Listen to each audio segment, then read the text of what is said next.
How to set up in-stream skippable YouTube ads for real estate agents step by step. Most realtors skip a lot of the simple steps when it comes to setting up their ad campaign, and they end up just wasting all of their ad spend. So I'm going to show you the exact setup, targeting, settings, ad to bring in quality leads, even if you've never ran a YouTube ad before. And I'm also going to show you the 1 or 2 common mistakes that a lot of agents make that are just going to basically waste all of your ad spend if you don't catch it. And make sure to stick around till the end, because I'm also giving away my exact ChatGPT prompt that I use for writing high converting scripts to bring in high quality buyer and seller leads with the ads. So let's dive in. So once you're in your Google Ads account, because that's where all of the YouTube ads are run from, what you're going to do is go to create new campaign. You're going to do new campaign, and we're going to go to the setup right now. So there's a bunch of different options for real estate, and 99% of the time you only want to choose leads. So don't even worry about these other ones. And from here, you want to make sure you do have conversion tracking set up. So what you're going to do is just add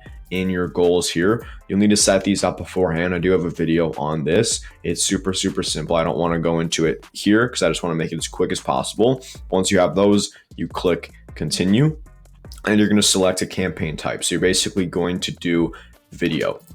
Now, from there, the reason we do video is because that one is an in-stream skippable ad, right? All of these other ones, even if they say YouTube and stuff like that, it's not going to be in-stream skippable ad. It shows it across pretty much all of Google, right? You only want it to be an in-stream skippable ad because that's where the majority and the best conversions come from. So once you have video selected, you click continue, and you're going to start new. Now, from here, for the naming it, what I like to do is, and not in any particular order, but I do the date, the area we're targeting. So date, area, and audience. So for targeting sellers, you would do seller audience, and you would say which audience it actually is, right? So you're going to have conversion set up. You're going to do submit lead forms as your conversion goal. And if you want to see, I'd recommend also having a booked appointments one in there as well. If you want to see the exact funnel on kind of how I structure this, you can go check out, I think it was 2 videos ago, I made a video on the exact funnel. So that one's good if you want to check that out. But this is, again, just going to be the setup. Now right here, budget, if you're doing sellers, no less than 40 bucks a day, buyers 20 at the bare minimum. Let's say we're doing sellers, let's go 50 bucks a day.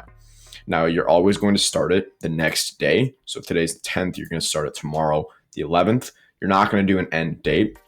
That's just going to kind of force Google to get conversions, and it's not going to be the highest quality people, but you're also not giving it enough time to actually optimize and learn. Now, right here, you're not going to touch any of this besides devices. What you're going to do is set specific targeting for devices, and you're going to uncheck TV screens.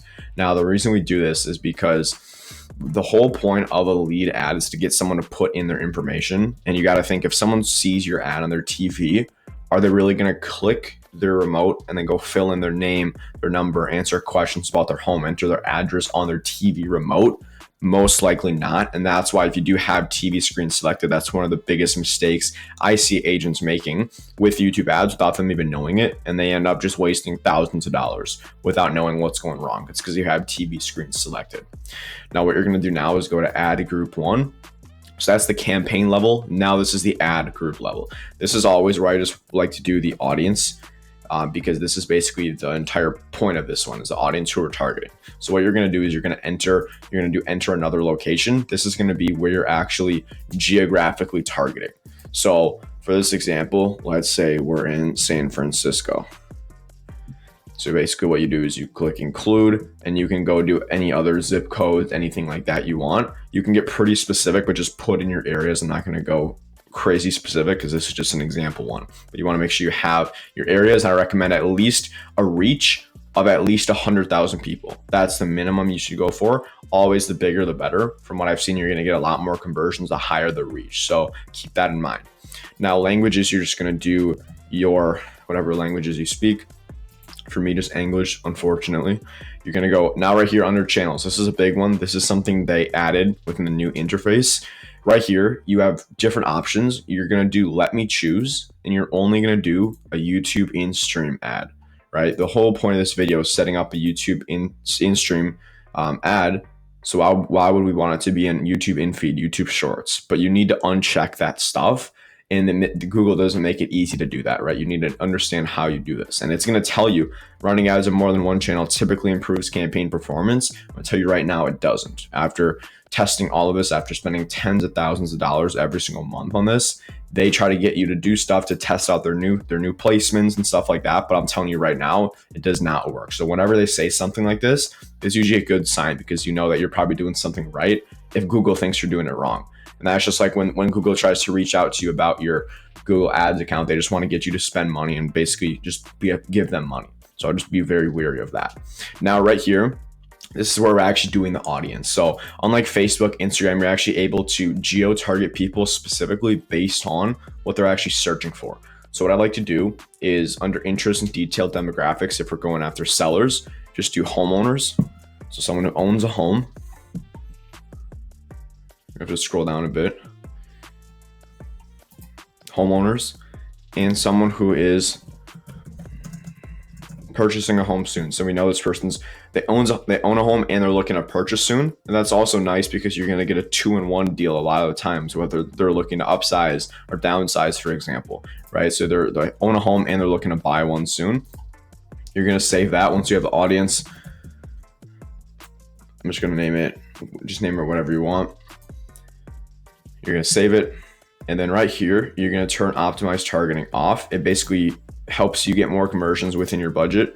It may find people beyond your selected audience. So basically what it's saying is we're going to get you your ad in front of a bunch of people who are just tire kickers just to get you more conversions and make you feel better. At that point, just go run a Facebook ad, right? So just always turn that off.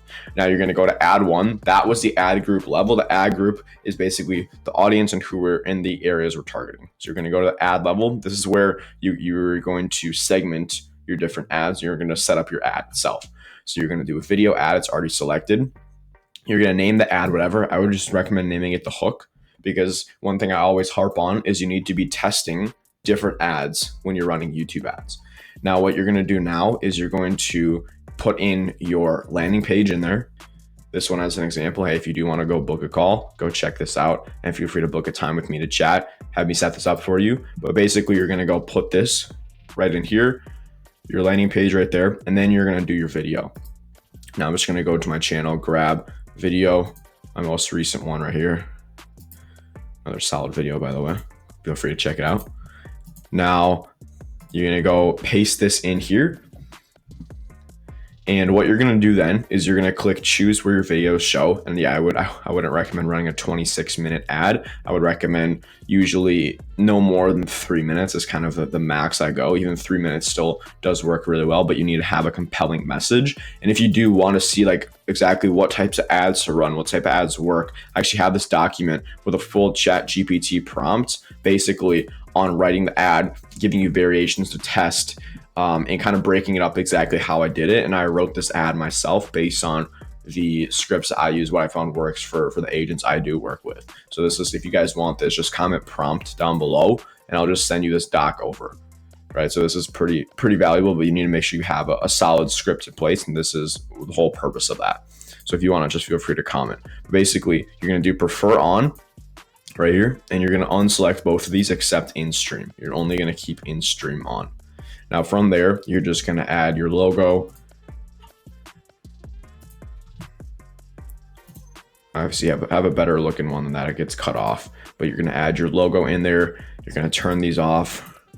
Again, don't do any of these video enhancements. Anything Google wants you to do, I wouldn't do it. Now, for your ad, what you're going to do is basically just what are you offering in the ad? So if you're offering a guide, claim your free guide. Your long headline would be, let's just go into, I have this little guide right here. If you guys want this as well, feel free to comment. But it's basically everything that you need to set up the ad, how to get the best results. So you're going to paste that in there. I'm going to go get the description. Boom. Call to action text. We'll go learn more. Always. It's your business name. And then this is where a lot of people stop. You have your ad entirely set up now. You can also like preview it, what it looks like on like a computer. And so this is the type of ad as well. If you didn't realize, this is what they look like.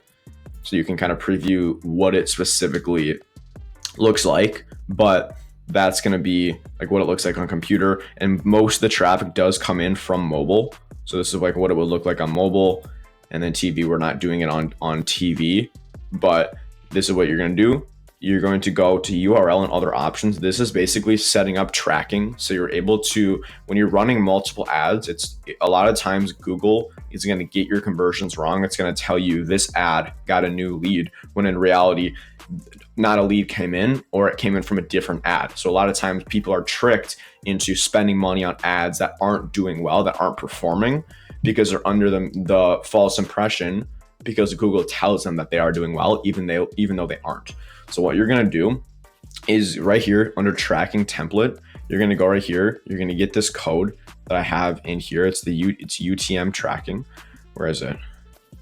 Right here, add UTM parameters. So you're going to basically copy this and you're just going to paste it right in here. Now what you're going to do is you're going to replace the ad name right here with the name of your ad. So this one's hook. So, and you can do like hook 1, hook 2, hook 3, for example, right? So you replace ad name with this ad, and then you replace campaign name, pretty self-explanatory, but you replace it with a campaign. So it's date, area, audience. I will just do the audience, because you're going to have one campaign. It's going to be one audience. And then that's kind of how you segment campaigns, is usually by the audience. You just name it the audience. But that way, when someone comes in, you're going to be able to see, okay, this lead came from the hook ad and it came from this specific audience or this campaign, right? So you're going to know exactly what to do. Now from there, what you do is just click go to review, and then you would just publish campaign from there. And just, make sure you have your conversion tracking set up, but you would click publish, and then you would be all good to go. So now you know exactly how to just go out, copy this, run your own YouTube ad yourself. But if you do want me to kind of come in, just do this for you, so you can just not think about it, have something that works, feel free to check the link below in the description and just book a call with me on my calendar. We'll just kind of go over any questions and just see if it is potentially a good fit for either of us to work with each other. But if you do want to learn more about YouTube ads right now, I do have a free 3-hour full training for realtors, specifically breaking down every single step about YouTube ads. That's going to be in the description below. And if you need me to send it to you, feel free to comment as well. But I recommend going and checking that out if that's something you'd be interested in. Trust me, it's very, very valuable. There's nothing else like it on the internet. But I do appreciate you watching this video, and I'll see you next time.